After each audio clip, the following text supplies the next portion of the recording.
Hello my dear friends, आप सबका welcome है, स्वागत है आपके अपने चैनल वेब एडुकेयर में।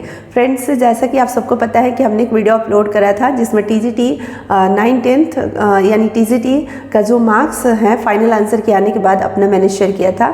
उसमें बहुत सारे लोगों ने बहुत सारा कमेंट्स किया, तो इतना सारा प्यार, इतने सारे अच्छे अच्छे कमेंट्स करने के लिए आप सभी लोगों को दिल से धन्यवाद करना चाहूँगी, क्योंकि आप सभी लोगों के कमेंट्स को पढ़ करके मैं नेक्स्ट वीडियो को बनाने के लिए मजबूर होती हूँ आप सभी लोगों के लिए। मुझे लगता है कि आप सब लोग इतने सपोर्ट करते हो तो मुझे भी टाइम देना चाहिए, मुझे भी मेहनत करना चाहिए, और इस वजह से मैं टाइम निकाल पाती हूँ, दे पाती हूँ।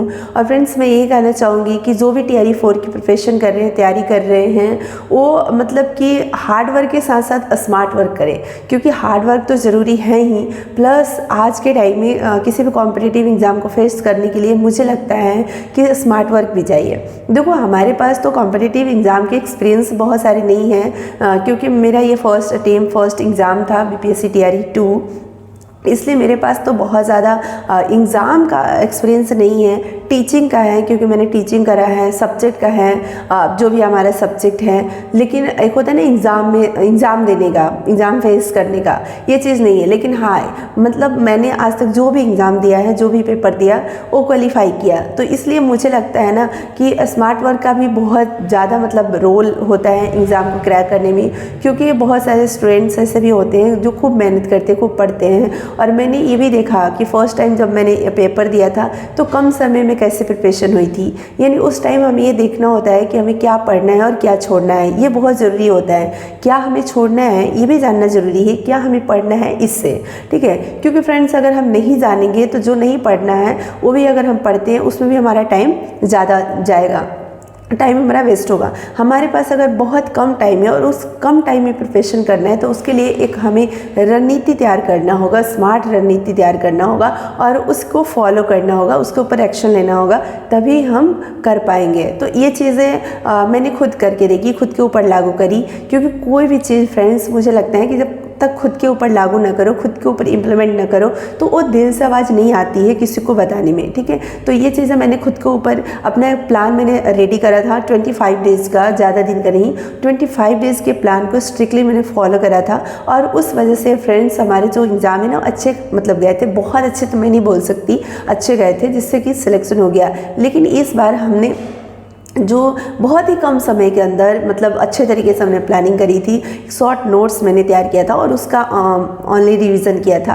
प्रैक्टिस मैथ्स में बहुत ज़रूरी होता है, बट इस बार टाइम न होने की वजह से स्कूलिंग भी साथ में था और घर का भी काम साथ में, पढ़ाई भी, तो टाइम कम पड़ जाने की वजह से हमने केवल और केवल रिविज़न किया था। तो मैं आप सभी लोगों को यही कहना चाहूँगी जो TRE 4 के लिए बार बार बोलते हैं, तो मैं जैसे ही फ्रेंड्स स्कूल से थोड़ा सा मैं इधर से कुछ चीज़ों में मैं व्यस्त हूँ, तो जैसे ही मैं फ्री हो जाऊँगी उसके बाद मैं आप सभी लोगों को 6 to 8 और 9-10 TGT मैथ्स के लिए स्ट्रेटेजी बता दूँगी, जैसे हमने फॉलो करा। देखो, सबकी स्ट्रेटेजी अलग अलग होती है, लेकिन मैं अपना शेयर करना चाहूँगी। जिसको पसंद आएगा तो फॉलो करेंगे, नहीं पसंद आएगा तो नहीं करेंगे, कोई ज़बरदस्ती नहीं है, ठीक है। आपको अच्छा लगेगा तो ही आप फॉलो करना, नहीं लगेगा तो आप नहीं करना, क्योंकि बाय फोर्स मैं ये नहीं बोल सकती हूँ कि मेरे स्ट्रेटेजी को आप फॉलो करो, ठीक है। लेकिन फ्रेंड्स, मैं ये बोलना चाहूँगी कि अपने मार्क्स शेयर करने के बाद मैंने ये कमेंट्स में पढ़ा था, कुछ लोगों को ट्रस्ट ही नहीं है कि मेरे मतलब 98 मार्क्स है, कोई ज़्यादा मार्क्स नहीं है 98। मतलब बहुत सारे लोगों को लगता है कि इतना कैसे ज़्यादा मार्क्स है। देखो, पेपर का लेवल जो था वो इजी था, जिन्होंने भी पेपर दिया उन्हें पता है कि पेपर का लेवल क्या था, और पेपर का लेवल इजी होने की वजह से हाई स्कोर बहुत सारे स्टूडेंट को गया है। ऐसा नहीं कि 1 2 4 5, बहुत सारे लोगों को गया है। 100+ मार्क्स लेके आने वाले लोग हैं, आप में से ही बहुत सारे लोग मेरे से ज़्यादा स्कोर किए हैं, मुझे पता है, और मुझे खुशी भी होती है। अब यहाँ पर एक बात आती है लोगों की कि अपना OMR शीट शेयर कर दो क्योंकि ट्रस्ट नहीं हो रहा है। फ्रेंड्स, मैं तो ये चाह रही थी ना कि मैं अपना जो मतलब मार्क्स आएगा फाइनल, ठीक है, जो सिलेक्शन होगा और उसके बाद जो मार्क्स जो भी दिखेगा साइट पर, तो मार्क्स ही मैं शेयर कर दूंगी। लेकिन फिर भी आप सभी लोगों को तसल्ली है नहीं है, बहुत सारे लोगों का मतलब हमने कमेंट्स पढ़ा कि आप अपना OMR शीट शेयर कर दो, तो मुझे लगा ठीक है मैं शेयर कर दूँगी। तो मैं चैनल पर शेयर कर दूँगी, इसी चैनल पर शेयर कर दूँगी। दूँगी। OMR शीट आप देख लेना, अपने दिल को तसल्ली दे देना, ठीक है। आप परेशान नहीं होना, मेरी OMR शीट देख करके अगर आपको तसल्ली मिल जाएगी तो फिर मैं शेयर कर दूँगी, क्योंकि मैं ये चाहती हूँ ना कि आपको मेरी वजह से कोई तकलीफ़ नहीं हो, कष्ट नहीं हो आप लोगों को, ठीक है। अगर हमारे OMR शीट शेयर करने से आपको खुशी मिलेगी तो मैं शेयर कर दूँगी, ठीक है। तो फ्रेंड्स, लेकिन मैं यही कहना चाहूँगी कि देखो, ट्रस्ट एक चीज़ होती है, जब आप किसी को फॉलो कर रहे हो या देख रहे हो तो एटलीस्ट ट्रस्ट मतलब थोड़ा सा तो करना चाहिए ना। मैं झूठ बोल करके क्या करूँगी, मतलब ज़्यादा बताकर या कम बताकर क्या करूँगी। जो चीज़ें हैं मैंने मतलब TRE 2 के लिए भी जो भी मार्क्स मेरा था उस मार्क्स को मैंने आप सभी लोगों के सामने सच्चाई से रखा था। और इसमें भी किसी ने कमेंट्स करा था कि पहले वीडियो में ये 94 बताई थी और अभी इसके 2 मार्क्स घट के 98 कैसे हो गए। भैया, आपने पूरी वीडियो को नहीं देखा होगा। वो वीडियो, जो वीडियो की बात आप कर रहे हो, वो वीडियो अभी भी चैनल पर पड़ा हुआ है, आप जाकर देखिए दोबारा से कि उसमें हमने 94 बोला या 100 बोला था। फ्रेंड्स, आप सबको भी पता होगा, बहुत सारे लोगों को, कि मैंने 100 बताया था लेकिन 2 मार्क्स रिड्यूस हुए तो 98 हुए, तो कहाँ मैंने गलत बोला। मतलब जो भी चीज़ें हैं ना, तो अपनी आप में कम से कम 1-2 बार कंफर्म हो लेना चाहिए और उसके बाद ही हमें रिप्लाई करना चाहिए। खैर कोई बात नहीं, मुझे कोई फ़र्क नहीं पड़ता है, ठीक है, क्योंकि अगर 98 हो, 94 हो, जो भी हो, 90 हो, भाई किसी के मेहनत का है, हमारी मेहनत का है।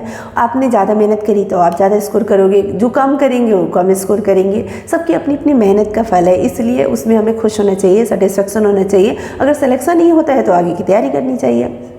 हो जाता है तो अच्छी बात है। और बहुत सारे ऐसे भी बॉयज़ होते हैं जो ये बोलते हैं ना कि गर्ल्स को 50% आरक्षण है, तो ये क्या ही बताएगी। देखो फ्रेंड्स, मैं ये बताना चाहूँगी, 50% आरक्षण के भरोसे गर्ल्स अगर बैठे रहे ना तो हो सकता है, और गर्ल्स बैठती होंगी, लेकिन मैं 50% आरक्षण के भरोसे नहीं रहती हूँ। अपना अगर आप मेहनत नहीं करोगे ना तो विभाग में आने के बाद तब आपको पता चलेगा कि आरक्षण से आप आते हो तो किस किस परेशानियों का सामना करना पड़ता है।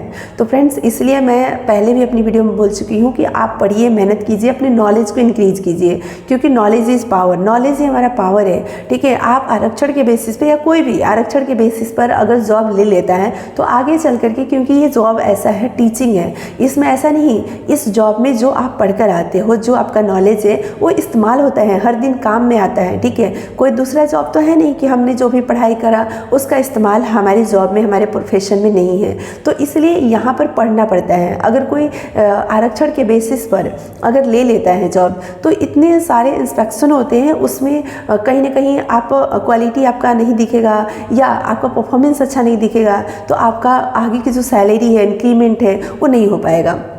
क्योंकि आपका जो नॉलेज है, आपका जो परफॉर्मेंस है, आपका जो पढ़ाने का टीचिंग स्टाइल है, एक्ट है, ये मायने रखता है। आपका मार्क्स मायने नहीं रखता है। आपका जो मार्क्स है वो बस सिलेक्शन तक है, और आगे जो है वो आपका नॉलेज, आपका टीचिंग स्टाइल, ये मैटर करता है। आप बच्चों को कितना सिखा पा रहे हो, उनको कितना लर्न करा पा रहे हो, उनके दिमाग में कितना डाल पा रहे हो।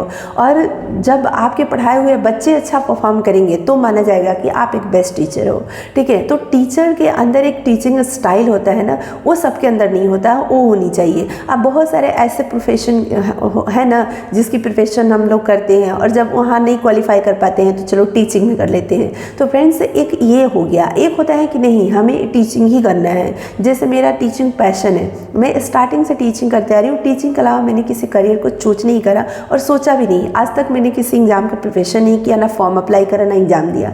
अगर दिया भी तो फर्स्ट टाइम टीचिंग का दिया। इससे पहले मैं टीचिंग ही करती थी, टीचिंग करते आ रही हूँ। लेकिन जब गवर्नमेंट जॉब की बात आई घर वालों के थ्रू, तो मैंने ट्राई भी किया तो टीचिंग में ही किया।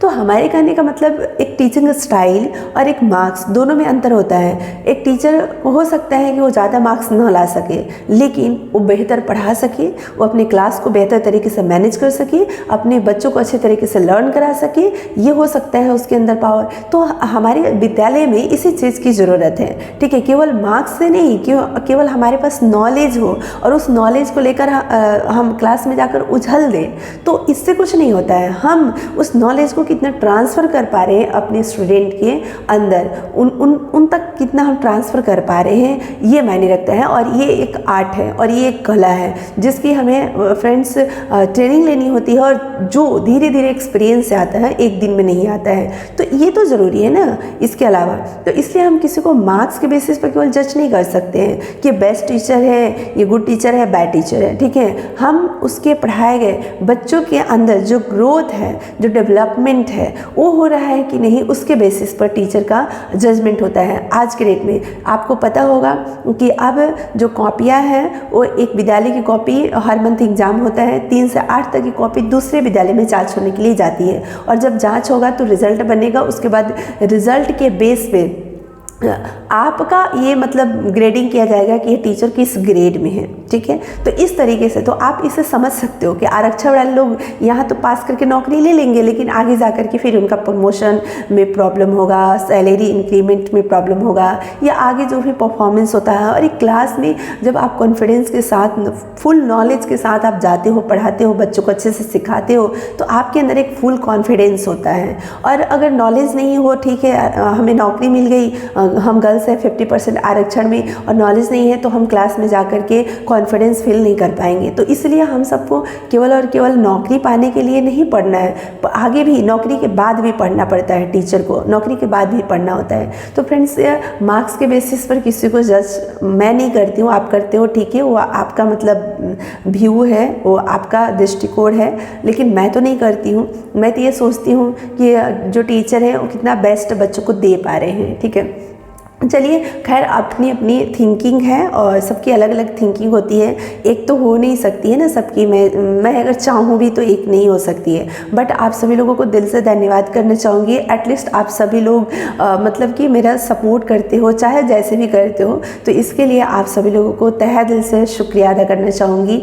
इस चैनल को आप सब लोग सपोर्ट कर रहे हो और आप मुझे देख रहे हो, सुन रहे हो, चाहे आपको जैसा भी लग रहा है आप कमेंट्स कर रहे हो, तो सभी लोगों को, अच्छे कमेंट्स करने वाले को भी थैंक्स बोलना चाहूँगी, बुरे कमेंट्स करने वाले को भी दिल से मैं थैंक्स बोलना चाहूँगी। Thank you so much friends, thank you so much. फिर मिलते हैं नेक्स्ट वीडियो में। Bye bye.